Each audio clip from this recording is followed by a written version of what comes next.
let Bantus be taken out of the government and let Nilots rule, which for me is a misnomer. And let me say the following, Fred. With all due respect, because yesterday I saw something called Gamer Declaration. I want to say that there's a lot of anger and hatred and dissent coming from Mount Kenya against the current against the Kenya Kwanza government. And there's a little bit of warmth, isn't it, coming from Nyanza and a bit of Western against the towards Kenya Kwanza government.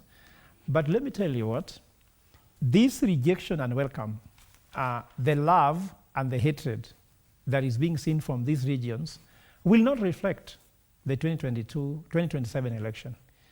The Kikuyus are angry. The Mount Kenya people are angry because the economy is not working. They are not more angry about the government, really.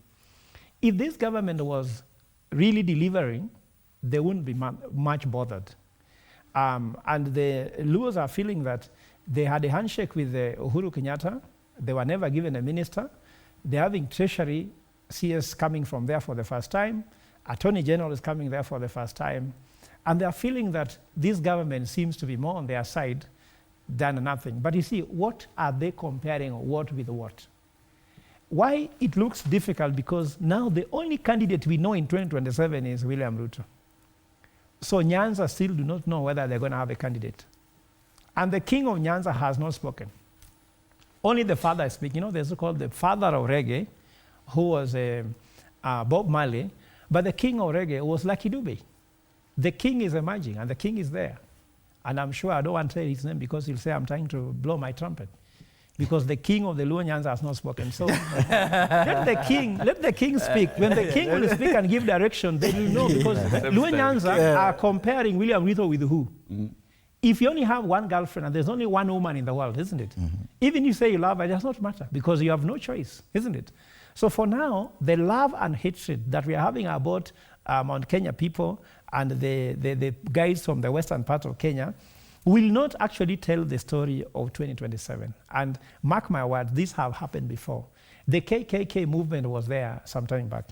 The other thing is that the ethnic mobilization has not answered the key question that is troubling Kenyans now. The key question is economic. Unemployment, high taxation, cost of living, access to healthcare, proper governance, integrity. Do you think the gamer thing is answering that question? No. Mm-hmm. And everybody is bothered, from the oldest man to all generation. It was more Gen Z thing, but now all generation, even Sossion, is concerned about the governance of this country. Does those ethnic formations answer this question? If Opio and I were supporting an Adani in the morning, isn't it? In the afternoon, it becomes a devil, isn't it? Does Opio and I answer the question? Regarding Gachagua, who is now the king of the mountain, was supporting the finance bill to the core. He even threatened MPs that if you dare vote against the finance bill, you won't get road on your constituency.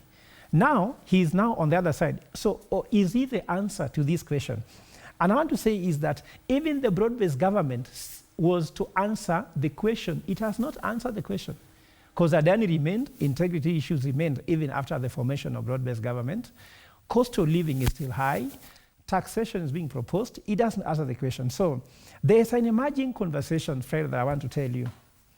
This dichotomy has always been there. So you realize that there's something that the voters of Mount Kenya, do you know Mount Kenya don't vote for a candidate? And I'll give you evidence. They voted against Moi. They didn't vote for Kibaki. They voted against Raila Odinga in 2013. They voted against Raila Odinga in 2017. They voted against Raila Odinga in 2022. Because William Ruto, they are saying, was not their choice. You understand that? Why are they feeling so stupid they voted against Raila Odinga instead of looking for who could salvage the country? So even these people, if they don't find an aggressor, this gamer movement will not add up to anything. So to end it, we have had this dichotomy whereby you say tribes is the issue. Because when I grew up, I was told Kikuyus are thieves. So when Luo became president, when I was a young boy, I was in primary school, secondary school, I bought the narrative. But after my education, I discovered that Kikuyus, I do business with them. There's no tribe that does not steal And there's no tribe that is clean just by their tribe. It is about the person who brought them up, which family they grew up in, what do they believe in. So that dichotomy of tribe is not going to sell. The second dichotomy we were given was